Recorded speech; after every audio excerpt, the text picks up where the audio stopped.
hard to believe, but once there was a world without Charlie Chaplin.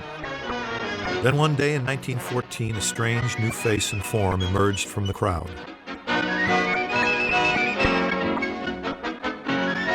Kid auto races in Venice. An iconography was born. Chaplin's persona is so rich and such a weave of so many things. But he also just has this desperate need to be in front of the camera. I mean, that's the gag, is here I'm enjoying being in front of the camera. They push him aside so they can see the auto races that they're ostensibly filming. He keeps coming back and he wants to be there. That desire to be in front of a machine that gets you in front of a lot of people that he then harnessed, partly out of wisdom and partly maybe he never knew what he was doing. He just harnessed that desire to be seen, to be the center. He was 24. He'd been on stage, mostly in English music halls, since he was 10.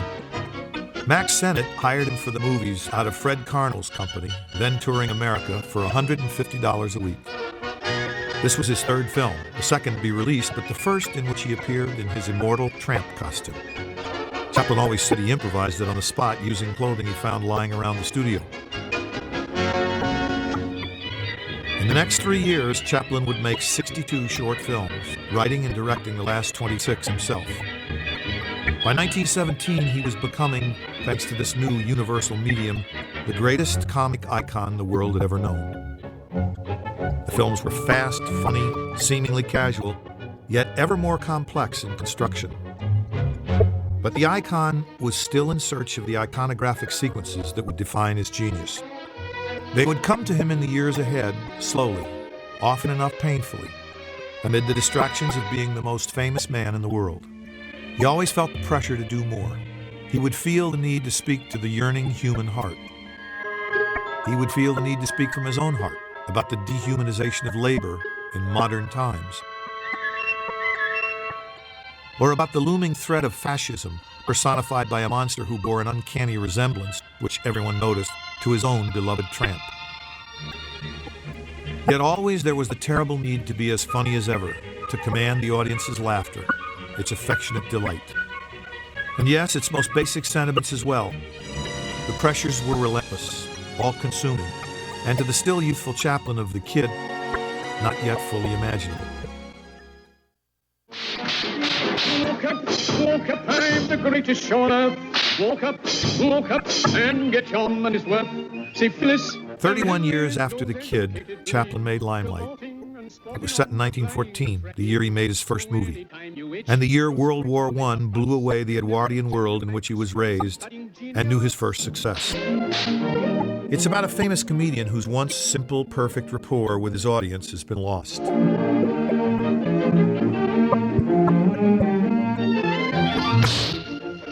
Phyllis, Henry! Phyllis, Henry! Stop that! What do you think you're doing? You ought to be ashamed of yourselves. Fighting like that. All right, Phyllis, you stay in the box. Henry, hurry up! One night after dinner, we were seated rather late, and Charlie and I were there, and he was going through a book of comedians. And he came across a picture of his father, who was standing very much as Chaplin stood with the cane and the hand on the hip. And he said, you know, he lost the ability to make people laugh. And there have been comics who have this terrible dream that they're performing and they do something that should get a laugh, and they look out to this black cavernous space and there's not a sound, not a laugh. Then he paused, he said, I have this dream, recurring dream. Like his Calvero, Chaplin himself had lost his audience. The fine, careless rapture of their beginnings soured by political and moral criticism of it. Limelight is, emotionally speaking, his most autobiographical film. For no star ever more desperately needed his audience. It's this hunger for the crowd and this fear of the crowd that drove this life.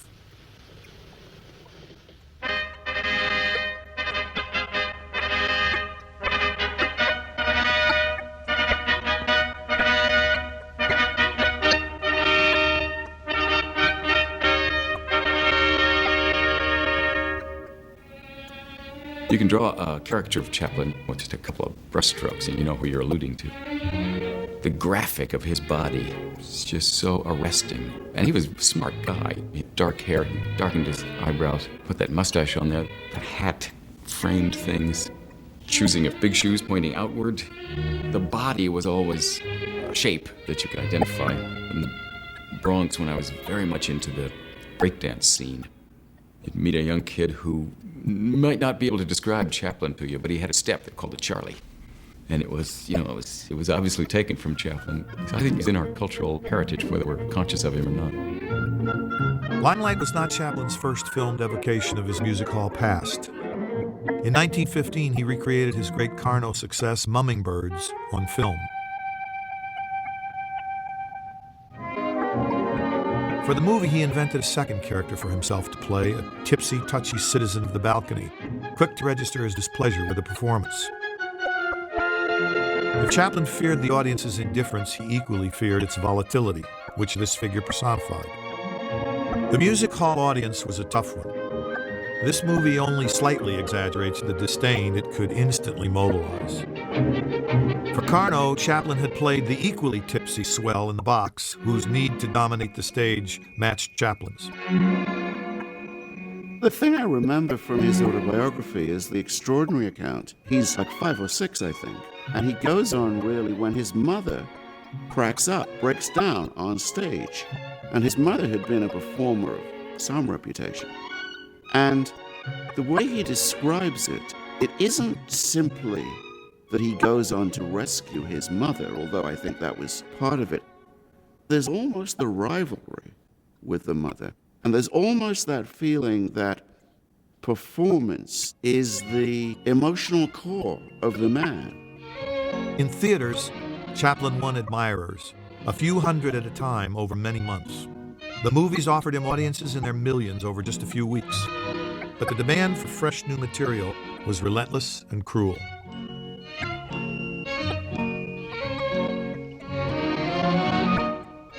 What Chaplin did for Keystone, you can see just fleetingly in moments. There's no aggregate transformation to great Chaplin. Little bits of business, like in Dough and Dynamite, where he makes donuts by flinging the dough around his wrist. These are moments that no one else was doing, that endeared him to the public. He's his early Senate ones. In those things, you felt he was feeling his way a bit. He hadn't reached that point of complete domination. That was one of the most valuable things Chaplin ever did. He came in with the Keystone Cops and showed them how to not be breaking their tailbones every third week. These guys, they'd never learned how to fall. It's just like jump school. And what is fascinating at Keystone, if you really look carefully at the films, once he started to direct them, he's gone to school. There's one lovely little film, not a very important film, but what he suddenly discovered was that you could cut, you could actually throw somebody out of the screen in one shot and then have them come in the next shot. The studio sought him out after Tilly's Punctured Romance. That was a huge hit, first feature-length comedy. Had a huge stage star, Marie Dressler, and had incredible distribution. Tilly's Punctured Romance isn't a Chaplin film. It was directed by CINE, and Chaplin didn't think much of it, although he enjoyed working with Marie Dressler, and it really established him on a really grand scale. So that after 35 films, he could announce to Mack Sennett, all I need to make a comedy is a park, a policeman, and a pretty girl.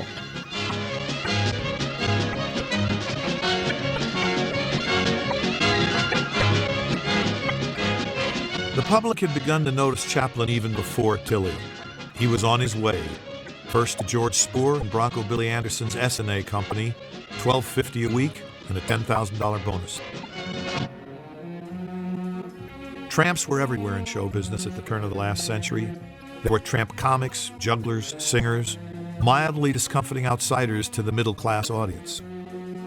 But none had Chaplin's delicacy or winsomeness, or his ability to convey slightly subversive thought through pantomime. His costume and makeup made him at once an abstract and a universal figure. The gags might still be as crude as this bop on the head, but only Chaplin would think of planting on his victim's forehead a sweet little goodnight kiss. He had a unique gift for turning a simple object into something else. This palm frond toothbrush is an early example. The great thing that happened for Charlie Chaplin at S&A was that he began to be able to experiment with his own creativity in a way that was going to make him an artist. All the things that he's going to develop and become as an artist, he gets the chance to play with and try in 1915. Chaplin goes over to SNA to do his first film, his new job, which is a kind of slap at Keystone. The fictional studio was called Lockstone. Its director, played by Charles Inslee, bears a suspicious resemblance to Max Sennett.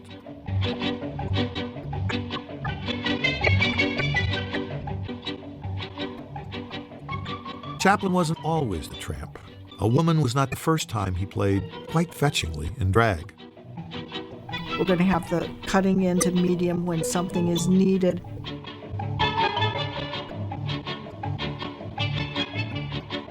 And in the bank, we're going to have to give the rose to the leading lady, have the little sad moment. We're going to have the superimpositions of imagined things. We're going to have the it was all a dream.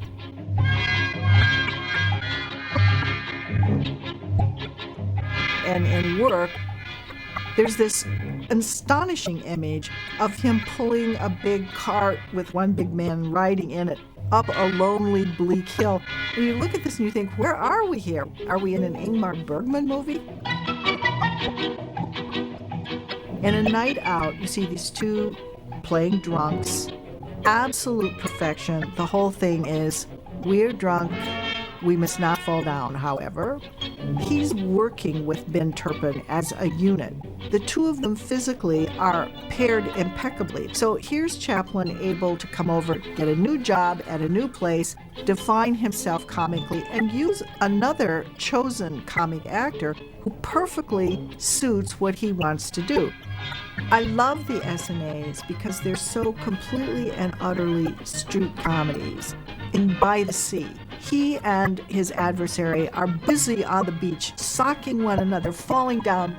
In the long shot in the distance, a lone swimmer goes down to test the water. I mean, he's oblivious that a movie's being shot. You're looking at people out in the frame over there, living their lives and doing what they do. Discovering the range of film's possibility at SNA's studio in Niles, California, Chaplin made a discovery of another kind. Edna Purviance. A former secretary, she always seemed on screen a real girl, not a glamour girl. Chaplin was enchanted. Edna would make 35 films with him. More important, she became the first of the three great loves of his maturity. Edna Purviance, who really wasn't much of a professional actress, comes into these films and completely holds down her corner of it. Whatever is asked of her, she can do. But she's obviously someone he respected and treated more as an equal. In The Tramp, the film opens, there he is in the tramp outfit.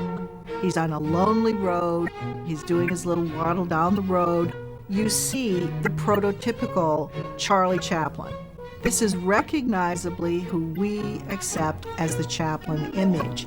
And he has a little whisk broom that he takes out and cleans the dust off himself when a car goes by. But the camera needs to serve him. It needs to come up close so he can dust out his pocket. So what you see is he's taken control of the camera. The film is prototypical in another way. Despite his confident air, Charlie's tramp will not get the girl. Her heart belongs to another. Chaplin would almost always lose out to normally handsome, normally well-dressed guys. It was one of his points of reference with his audience. The ending of The Tramp, it doesn't resolve. He does not get the girl. He turns away and walks away from the camera on a lonely road heading toward the horizon. Here is where the Tramp and Chaplin really do come together.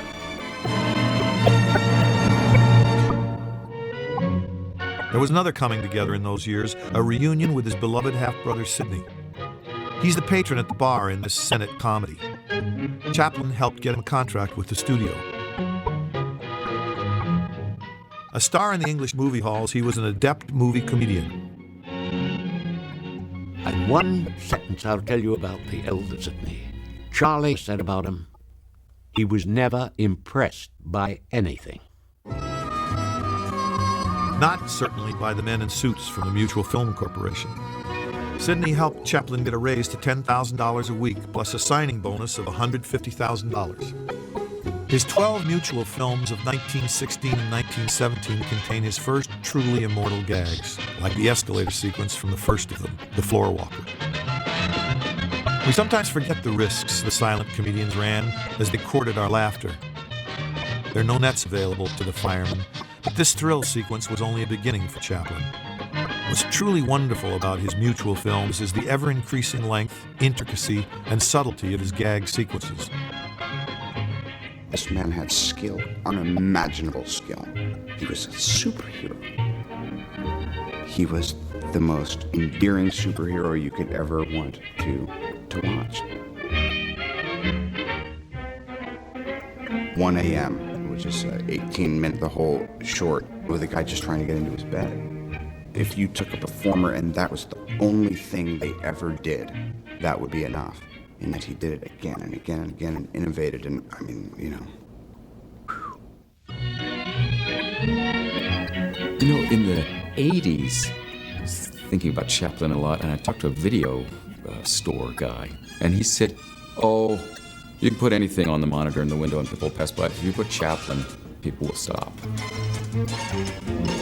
I think that may be one thing. If you're walking along the sidewalk, you see a black and white image. First of all, the black and white image is so arresting. And you see this almost flickers maybe like an abstract action. But the moment you stop, you see it as a human being, but a wild, like a flailing version of a human being. I'm thinking of a movie like The Rink. Chaplin and his great foil, Eric Campbell, the guy. They're on skates. And they do this stuff, and people just stop and look at that because the abandon with which people are falling backwards, falling forward on the skates, it's perfectly still. There's a rhythm there between wild abandon and it almost like mirrors social control. Something wild, and then there's held, civilized, and then back, of course, to wild.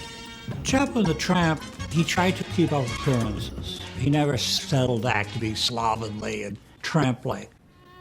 He pretended that he had social aspirations. In Easy Street, he plays a paroled convict who will eventually become an unlikely policeman. The very title of Easy Street suggests East Street, which is the street in which he was born. That wonderful evocation of South London. The police are avoiding Easy Street.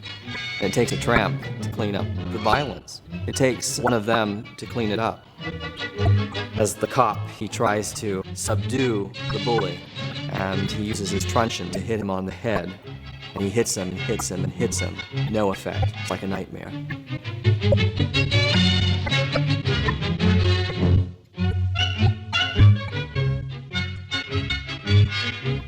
And then in a display of strength, the bully bends down a gas lamppost. And that's Charlie's opportunity to jump on his back and gas him.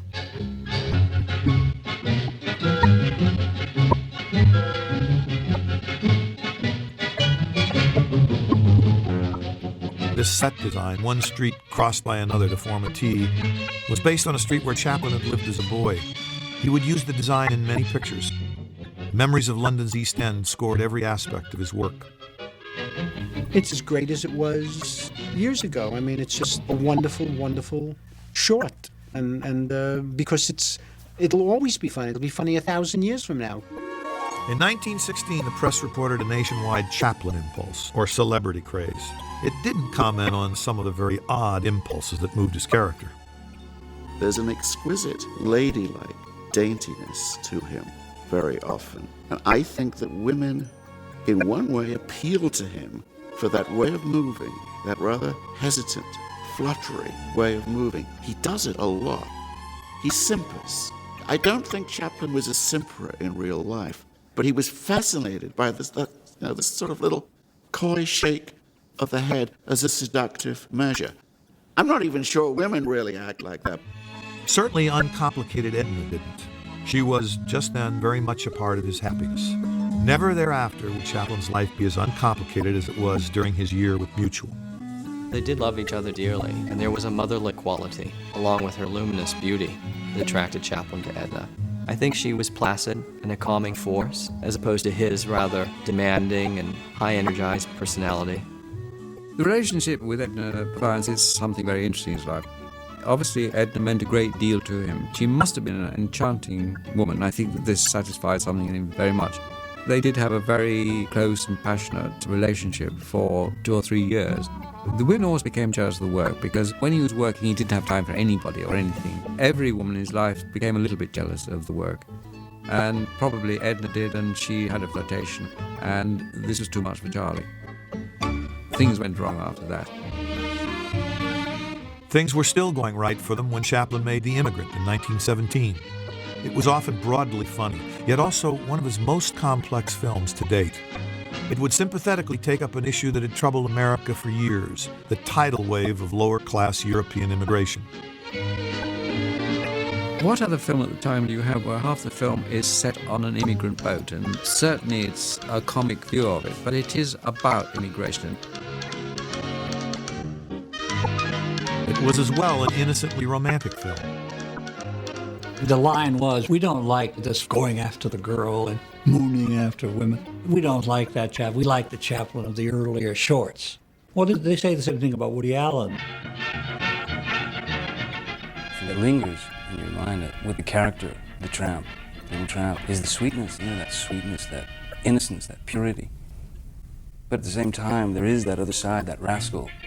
I remember watching The Immigrant again recently, and for a second being really stunned. Chaplin's playing cards. He loans the guy money, and the guy gives him his pistol as collateral. When Chaplin wins, the guy gets violent. And I remember being stunned when Chaplin pulls the gun on him and gives him this look.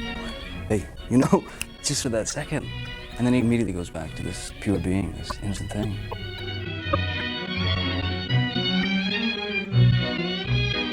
He was ever willing to kick authority in the pants, though genteel America occasionally muttered disapproval of his anarchic side. I think we've definitely lost comic patience.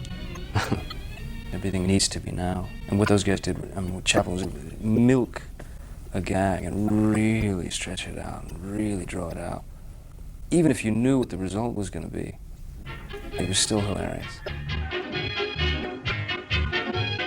It's the starving tramp walking outside a restaurant, looking at the door, thinking, God, I'd love to go and have a meal there.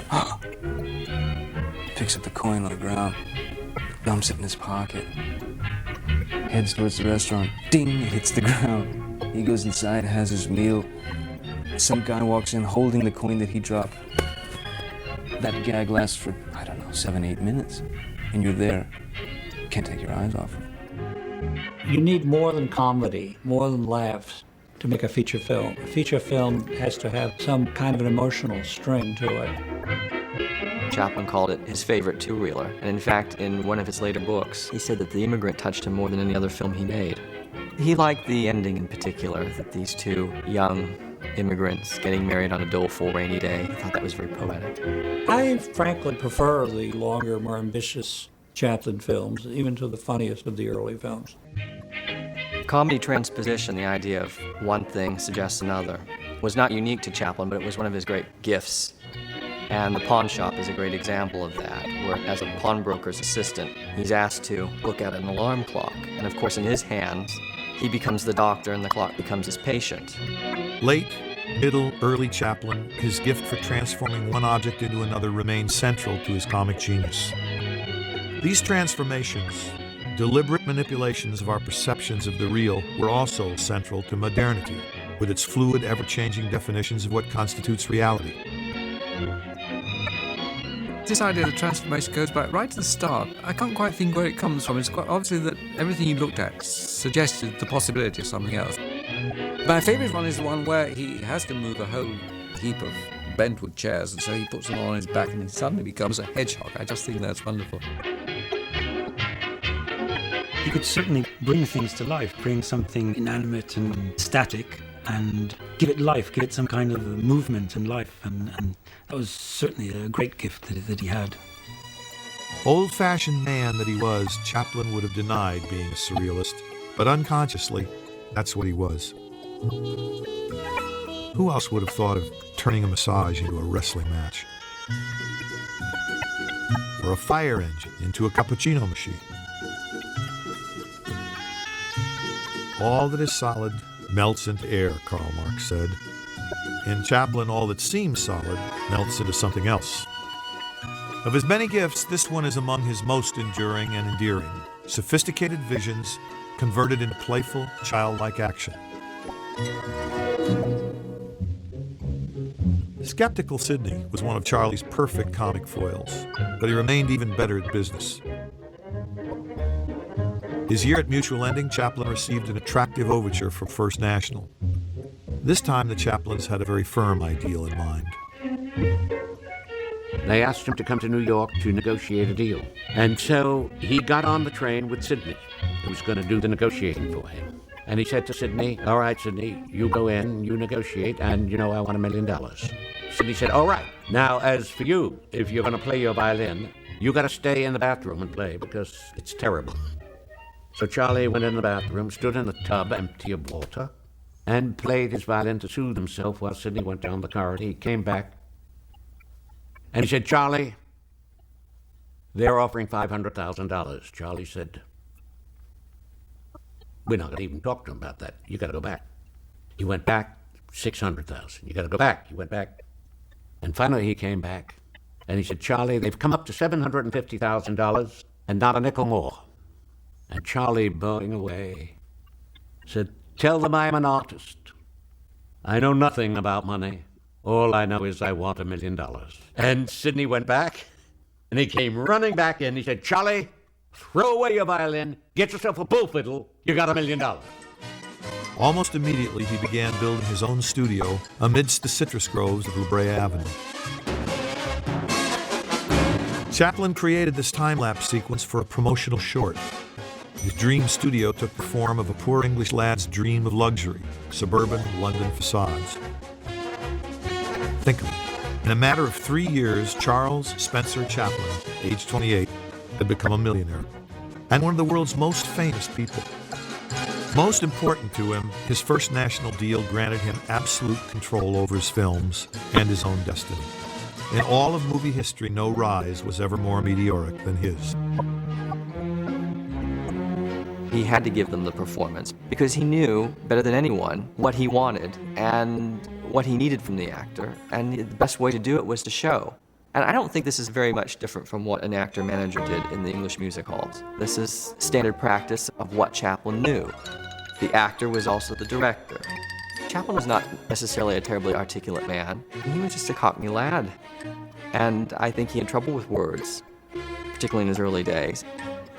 The easiest way to tell someone how to do something is just to show them, because no one was more articulate than Chaplin, physically. He has his own studio, his own team. He can take as much time as he likes, which is really what he wanted. Chaplin didn't just use the first shot. He would take a shot not twice or 3 times, but he would take a shot 20 times if he was to get it right. This was something completely new. So was this. In spring 1918, with America now a combatant in World War I, Chaplin and the movie's other greatest stars, Mary Pickford and Douglas Fairbanks, embarked on a personal appearance tour selling Liberty bonds. It was the first major demonstration of movie stardom's unprecedented power. Everywhere they went, the crowds were vast and impassioned. They sold millions of dollars worth of bonds. The tour was especially important for Chaplin. He'd come under the first personal criticism of his life for not enlisting in the English army. Mostly this came from the press trying to create a scandal.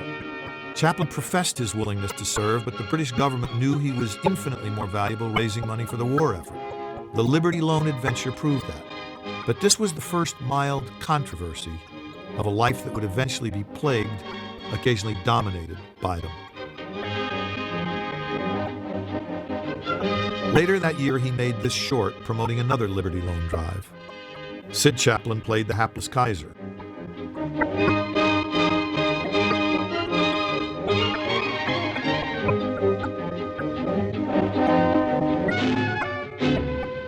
His most lasting wartime work was Shoulder Arms, a tramp in uniform.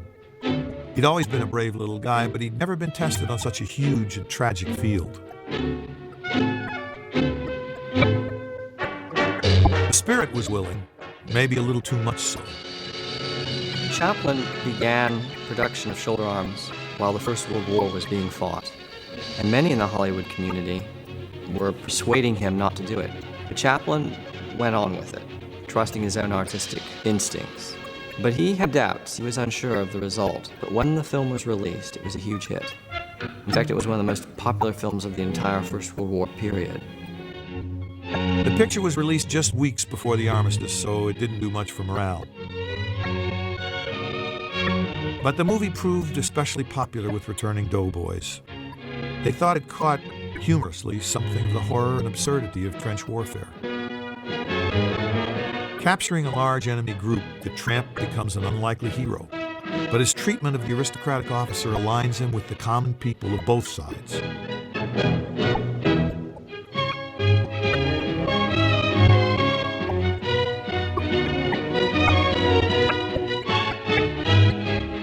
Not that the tramp was allowed to capitalize on his heroism. That would have been out of character. But he was allowed time for a little cross-cultural wooing with Edna. In real life, their romance was coming to an end, though typically Edna was a good sport about it. He loved young girls. I mean, the younger the better, and he really did. He only saw pureness and innocence and youth and beauty, and he was a romantic. In principle, it might have been okay to marry these girls of 16 or 17. The big problem was this, that they looked great, but having got them home and unwrapped them, they were not very rewarding partners. Chaplin met Mildred Harris, a young actress, then 16 years old, while working on Shoulder Arms.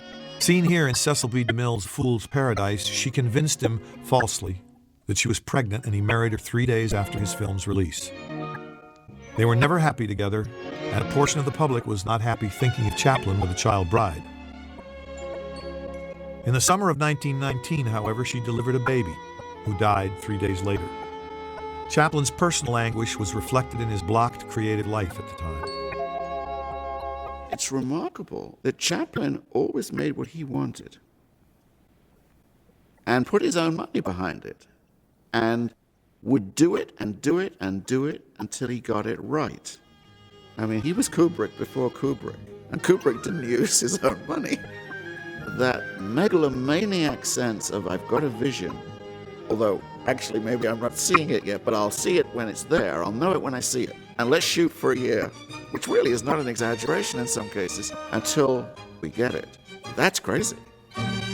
Perhaps justifiable craziness in this case. Starting, stopping, and starting again on major productions, Chaplin cobbled together this film, a day's pleasure, from old footage and some new material, trying to satisfy First National, which was desperately pressing him for releasable product. I've never been clear about who chose when to use a title card. And Chaplin uses them as brilliantly as anybody in some movies, and in other movies, there's one where the family's driving in a Model T and they come and they're resurfacing the road. And quite clearly, a dump truck dumps a lot of tar onto the road, but somebody decided they had to put a title that said tar. One word, tar. And then you come back and you see people getting their feet stuck in there, which is the old shoes nailed to the stage gag, which Chaplin uses great because his feet are stuck in the tar. His major preoccupation was the kid. He'd seen the remarkable Jackie Coogan in vaudeville, signed him, and appeared with him before this assemblage of visiting exhibitors promoting his unfinished dream. Laughter is very unpredictable. You cannot sit down and write out, we will do this, this, and this, and this, that is the gag, and then do it and hope it will be funny. It's quite true that weeks and sometimes months would go by when he just didn't have the inspiration and everybody sat around the studio and he either would come in or he wouldn't come in, but nothing would happen. That happened very badly before he started on The Kid, for instance. Mildred Harris sued Chaplin for divorce in 1920. Her attorneys threatened to attach his negative. Chaplin fled to Salt Lake City to finish editing The Kid. He ate women up, and they came and they went in extraordinary numbers. And if you're leading a life like that, you're going to have trouble sooner or later. You're going to get involved with women who are too young, women who've got dangerous mothers or dangerous lawyers. It was a year and a half before he finally turned the negative of The Kid over to his distributors. It was worth the wait. A masterpiece and a huge step forward for Chaplin. Early in the film, Chaplin keeps trying to abandon the abandoned baby.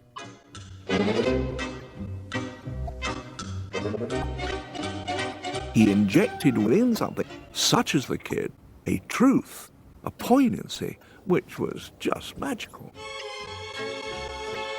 He's been landed with this baby. He doesn't know what to do with it. There's one absolutely brutal moment when he's sort of sitting on the pavement holding this baby, and There's a drain there. He just lifts up the drain cover. And, oh, what is he?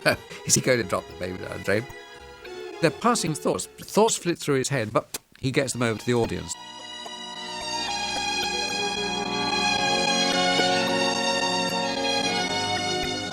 It was a very daring film in many ways. The idea of mixing slapstick comedy with dramatic scenes had not been done before, and many intelligent people told Chaplin it could not be done, that one of the story elements was bound to fail.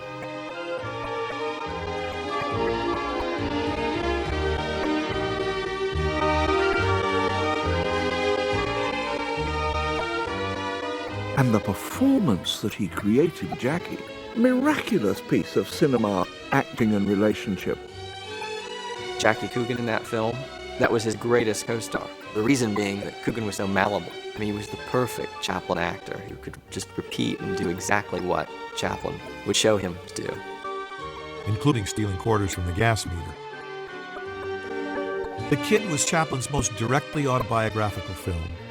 He had been a waif on London streets. He had yearned for a father. His own had abandoned him. He had been, until she went mad, lovingly tended by his impoverished mother. He had known all the emotions the Kid played upon.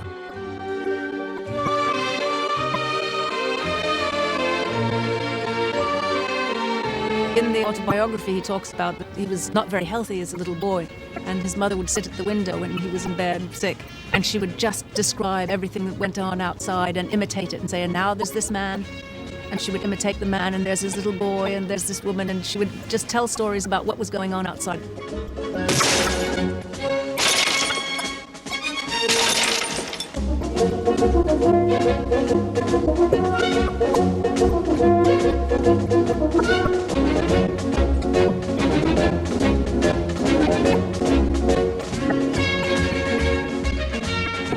He knew how every part of the film should be played. More than anything else, he'd have liked to have played every part, every boy, every girl, every old man, everything in the film. Of course, he couldn't. He had to unwillingly use other actors. What he really wanted to do was to tell them and show them exactly how he would do it. He wanted them to be him playing the part. Now, this is absolutely fine when you had a brilliant little mimic like Jackie Coogan. Charlie just did something and Jackie could do the exact imitation of it.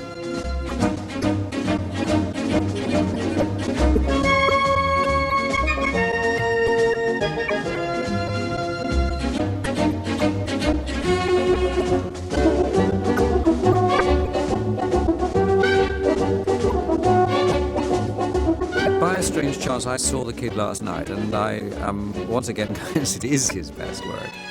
But the intensity when there's the threat that the kid is going to be taken to an institution, I think that has to come out of his own childhood, his own feelings, his own memories of being taken off, separated from his mother and his brother, and incarcerated in an institution. And I think that that is what gives The Kid its peculiar intensity. The scene where he becomes a madman in his effort to rescue the child. Is there a more tragic moment in pictures than the Kid begging to go with him? It's one of the greatest things I have ever seen, that kid pleading to be taken to him. In The Kid, big emotions are in the boy. The little boy that's being taken away from where he should be, from love and affection, by the state to do good, because this will be better for him. In The Kid, they're taking this little kid to a horrible orphanage.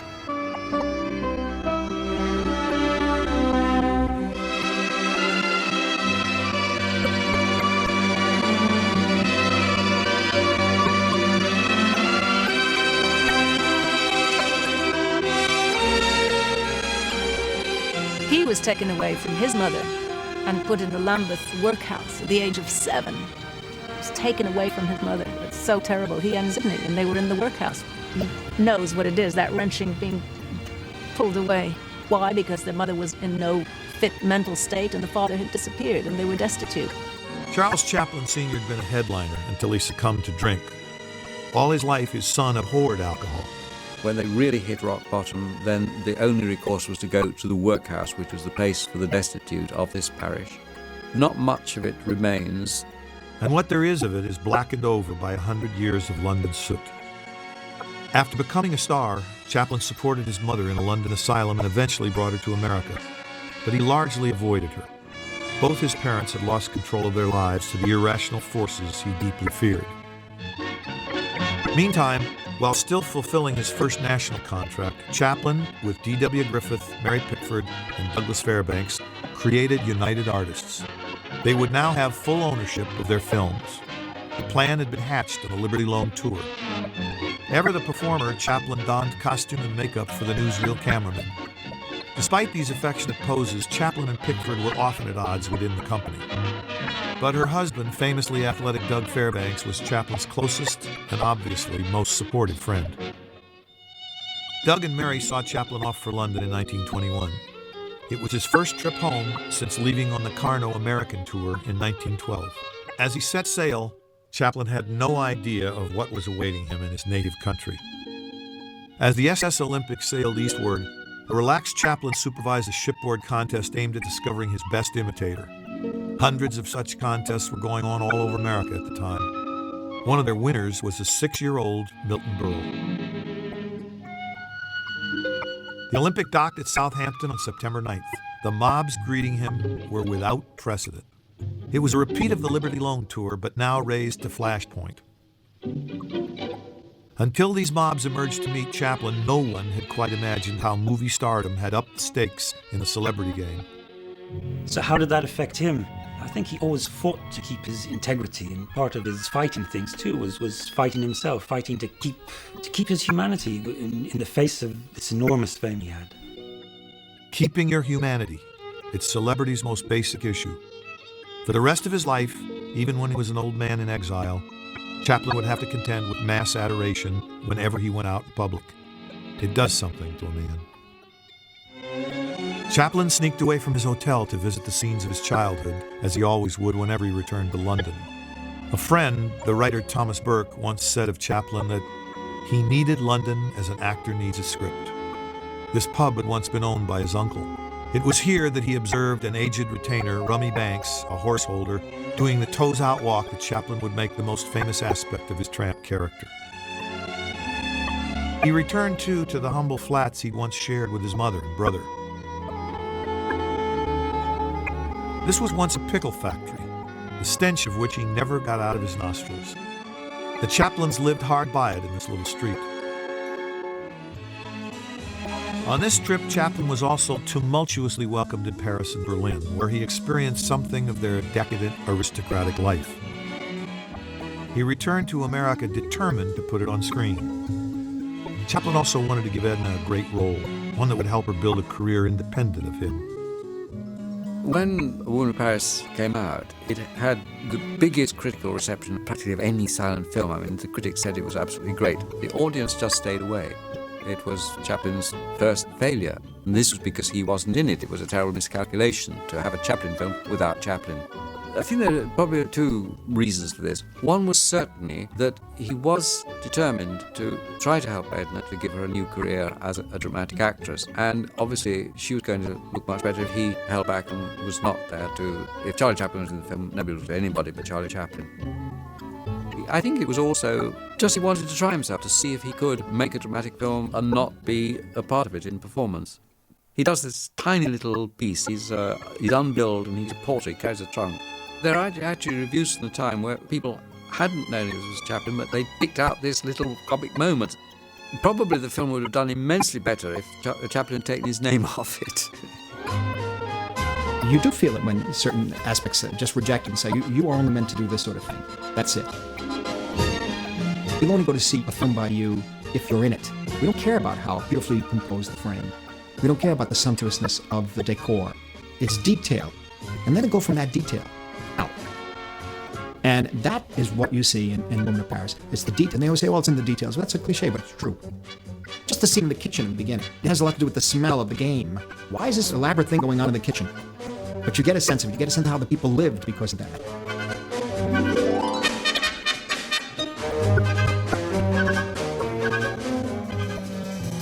Look at her bedroom alone, or the party scenes, or the woman being unraveled.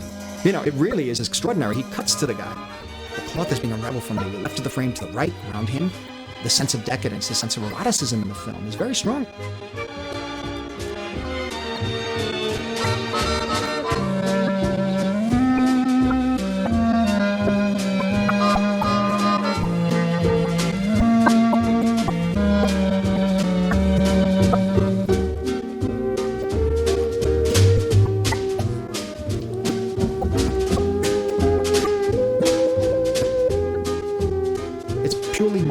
It really is modern. It's advanced for its time. And the thing about it is it just doesn't have the words. That's all. They didn't have the technology for the words. But they're like really up there. They're behaving. Just look at the moment. I get chills when I think of it. It's a beautiful scene when the painter comes into the party. Balloons are flying around, girls are dancing, and Adolphe Menjou invites him in, and he's elegant, it's just his form, Menjou. Has him sit down, and the lighting of the cigarette. He lights the cigarette for the artist. You just watch that again in terms of acting. And that's everything, the subtlety. Once you concentrate on a moment like that, the truth of it is quite something, and it's very modern, it's very natural. It isn't overdone. This is the film's basic triangle. Jean, the provincial painter who abandoned Marie. Pierre, the Paris decadent who is now keeping her.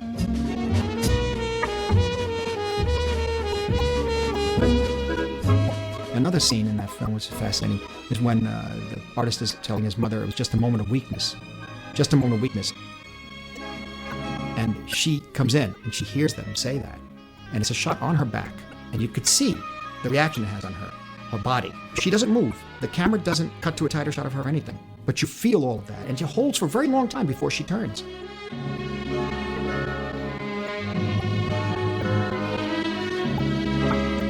Another director would not have done that way. There's no doubt about it. And it's very powerful. And then, of course, he's telling the story with pictures. You have that moment in the picture where the artist is standing under the lamppost. Their love has been rekindled, but the painter is weak-willed, dominated by a disapproving mother.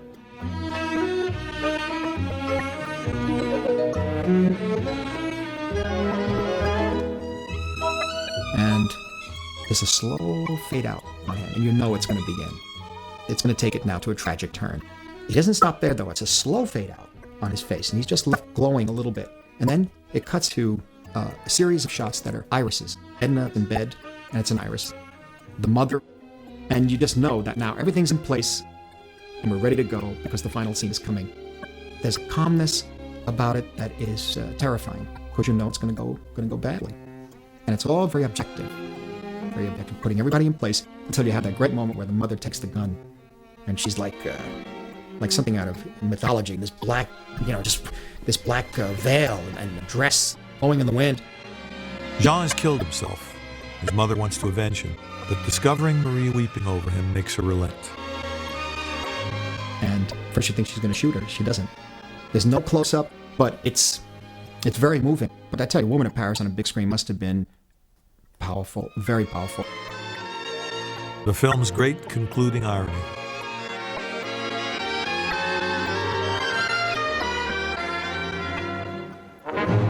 Pierre is untouched by the tragedy, perhaps unknowing of it. She and Jean's mother devote themselves to an orphanage. She and Pierre pass one another unseen. Another of Chaplin's open road endings, but without the cheerful tramp.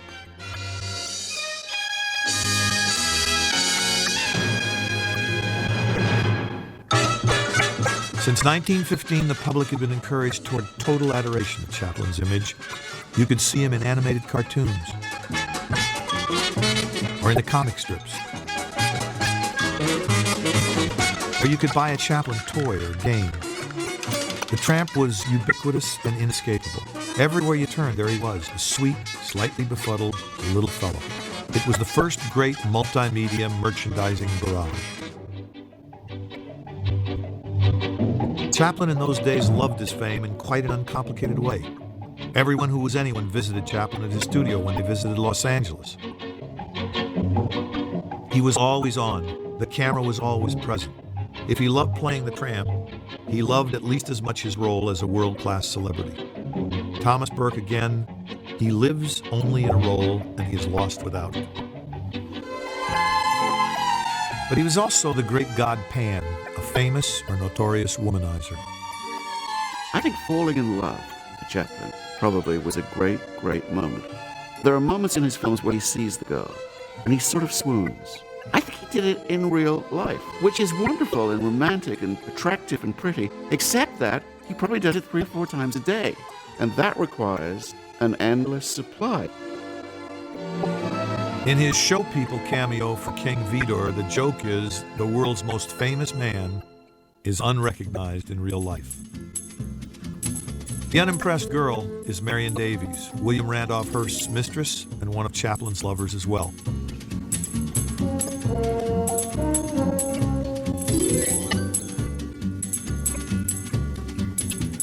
She swooned. They all swooned, often to Chaplin's ultimate sorrow. He had met Leda Gray when she was 12. She'd played an angel of sorts for him in The Kid. She reappeared in his life, age 15, when he was casting The Gold Rush. The Kid's dream sequence is uncannily symbolic. She presented herself at the studio, and Chaplin made a screen test of her, and she was hired as the leading lady in The Gold Rush. Leda had hero worship for Chaplin, and Chaplin had an interest in young women. He liked to see the young girl awaken. As Leda would say, he had a fetish for virgins. They married in November 1924. She was pregnant with their first child when Chaplin took his company on location to Truckee, California. By then, he knew the pregnant Leda would have to be replaced. Their baby was born in May 1925.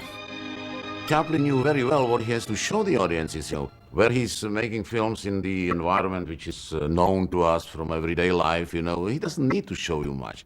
But in the Gold Rush, who ever traveled to Alaska and Klondike and saw all this and like that? So he knew I have to show it.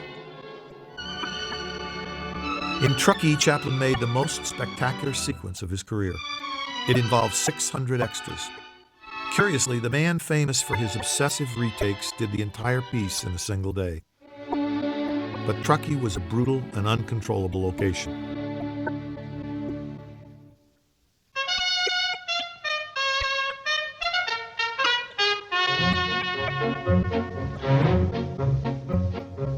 Chaplin would have to match his location footage to studio-made footage. Mostly, The Gold Rush would be adored by critics and public, but some reviewers struck a note that would resound more loudly in the future. They said that Chaplin was old-fashioned, not keeping up with advances in film technique. But the tramp was unchanged, ever the optimist, ever the seeker after good fortune, and ever oblivious, at least at first, to whatever dangers might be stalking him. It was the same with Chaplin, a devoted cinematic purist. That's how you know he's a legend already by The Gold Rush, because, of course, the little tramp can be on the side of an icy mountain with no coat. The hope of shooting The Gold Rush on location was buried in the snows of Truckee.